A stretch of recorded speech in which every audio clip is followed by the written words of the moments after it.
I think in terms of what he wants, I heard he talked about banking again this morning in a tweet, which doesn't make any sense because American banks, there's about 16 American banks currently active in Canada holding about $113 billion worth of assets in this country. So the American banks are alive and well and prospering in Canada.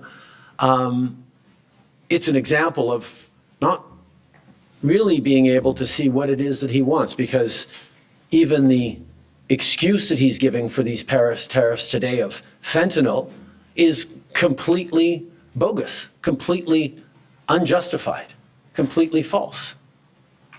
So we actually have to fold back on the one thing he has said repeatedly, that what he wants is to see a total collapse of the Canadian economy, because that'll make it easier to annex us, is the second half of his thought. Now, first of all, that's never going to happen. We will never be the 51st state. But yeah, he can do damage to the Canadian economy, and he's started this morning. But he is rapidly going to find out, as American families are going to find out, that that's going to hurt people on both sides of the border. Americans will lose jobs.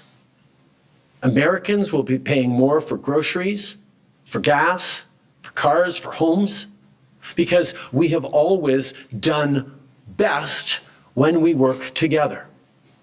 So we are, of course, open to starting negotiations on the customer review, but let us not fool ourselves about what he seems to be wanting. And I will admit, I have been holding out hope that these tariffs were just a clever negotiating ploy that would have the impact that they're having now without even bringing them in over the past weeks, as we've seen order books dry up for Canadian companies from American customers, as we've seen expansion plans in Canada put on hold, as we've seen people choosing to invest in the United States over the past weeks because of the threat of tariffs.